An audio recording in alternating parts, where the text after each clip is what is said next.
make us all think. How are you guys all doing this grand morning? Well, we got a topic for you this morning.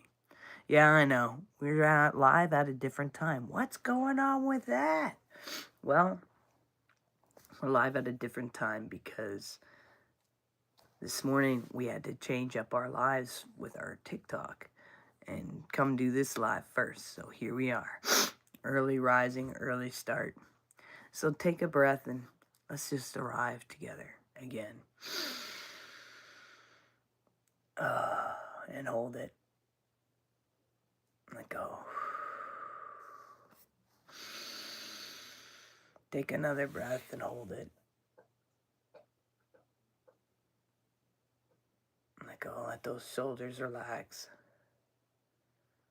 Take another breath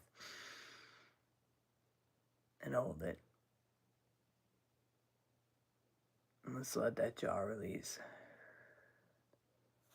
Let's put our hands on our heart and take a deep breath and hold.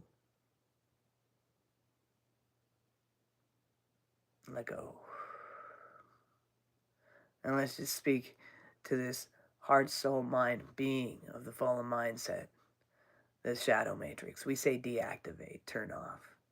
We speak to the divine, the blueprint of our original designs. And we say, fully activate, fully on. And we take a deep breath. And we hold. And we let go. So, let's let everything from the other day just settle for a moment. Because today we're going to go deeper, of course. Like always, next layer.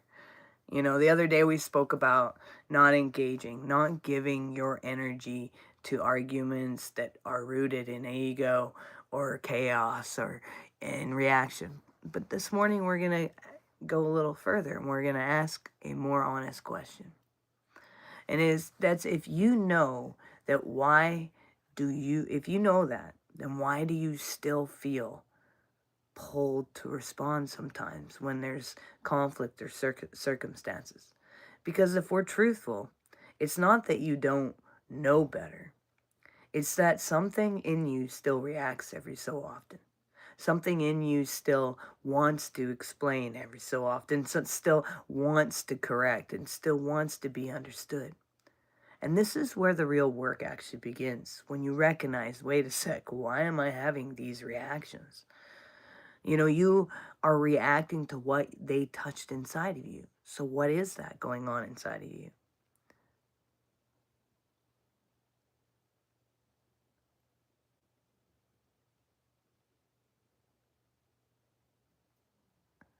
I'm glad that you've never been scared.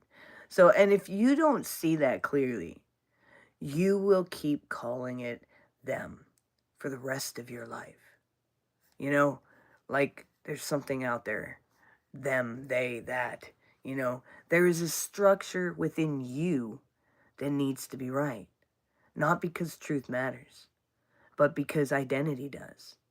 And the ego is not your enemy, but it is a construct, a collection of beliefs, experiences, labels, and roles that basically we've learned to call you or me, whichever it is. And that me needs stability, grounding. So when someone challenges you, misunderstands you, or speaks falsely about you, it doesn't just feel incorrect. It feels threatening, right? Because now your identity is being questioned. And, you know, and the ego is basically responding in the only way it knows how. Defend, explain, control. And Carl Jung said that everything that irritates us about others can lead us to an understanding of ourselves, especially when we're ones that do the mirror work. Why did that bother us? This is the shadow work, we call this. The parts of you that are unresolved, unhealed, unseen, and they will react. Not because of present moments, and they're going to react from all the past moments because, of course, there's still this layer that still needs to go through. Hi, Sarah, how's it going? But because of the past stored within you, maybe you weren't heard growing up. Maybe you were misunderstood, or maybe you had to fight to be seen. So now, when someone, dismisses you, it's not just happening now, it's happening again. And that's what your body is going after. So that shows you there's a shadow, unhealedness, and something there that still needs to go work through. Not this time, so you speak louder and you explain more and you try harder. I've had these happens even in the knowing, even in already being where I'm at. There's still moments, there's still these layers of ourselves that we have to go through. I say it's like an onion, always layers and layers of things deeper to recognize that we have, got to go after these rooted issues. But you are not resolving the past, remember. You are repeating it, is what you're doing in that moment. So the moment you get caught up in it, imagining a man standing in front of a mirror, for instance, and he sees dirt, distorting, something unclear, right? And so he begins to clean the mirror, wiping, scrubbing, trying to fix what he sees. Do you see what I'm saying? We're pointing fingers at another one, but the dirt's still there.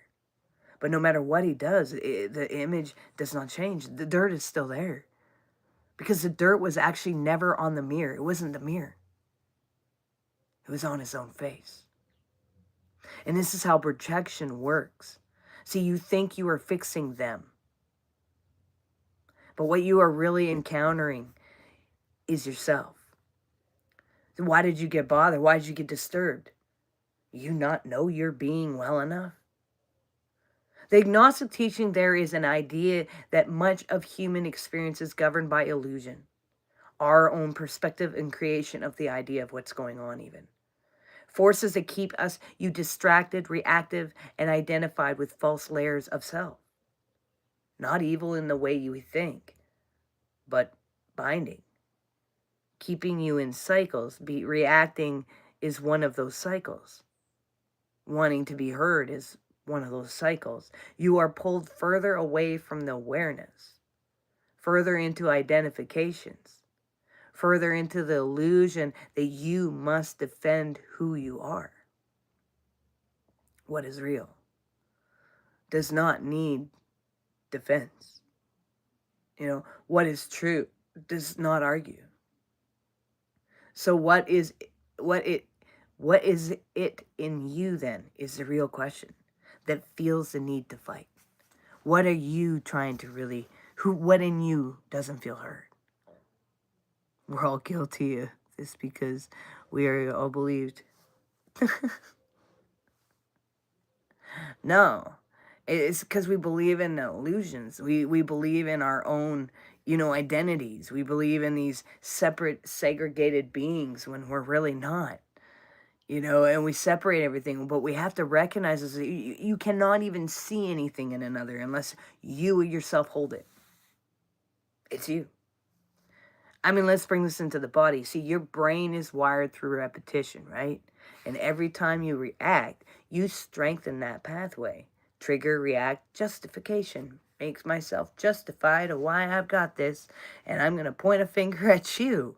And over time, this becomes automatic. This is why it feels like it just happens. Because it has been practiced, conditioned, reinforced. So the work is not just to stop reacting in the moment. It is to become aware of the patterns, to interrupt it, to sit in the discomfort of not responding. Because that discomfort, that's the breaking of conditioning. And it won't feel powerful at first. It will feel unnatural, even wrong, because your identity is used to being expressed through reaction. And here's a deeper truth. See, you are addicted to being understood, and it sounds innocent, but it is not. Because when you need others to understand you in order to feel stable, well, you give them control over your inner state. And most people are not capable of understanding you at the level you want. Not because you are above them, but because they are operating from their own filters, their own wounds, their own identity. So you keep explaining. hoping that this time, they'll see you. And when they don't, you feel frustrated. Not because truth was lost, but because validation was. So what does mastery look like? Well, it looks like this. You feel the trigger, you notice the pull to respond, and instead of following it, you stay. You step back, you observe, you let it pass. Not suppressing it, not acting on it, just witnessing. Just witnessing, and in that moment, you are no longer the pattern. You're free from it. So now we go deeper than yesterday, or then not yesterday, but the other day. And it's do not engage. Remember, I said that. And right now, it's become, someone who is no longer needs to. Because when there is nothing in you that needs to defend, nothing in you that needs to prove, nothing in you that needs to be understood, then something powerful happens. You become unmovable. Not cold, not distant, but clear, grounded, at peace. And from that place, you don't walk away to avoid. You walk away. Because there was never anything there for you to enter. And don't let them pull you back in. Let them go off. All right, peace and love.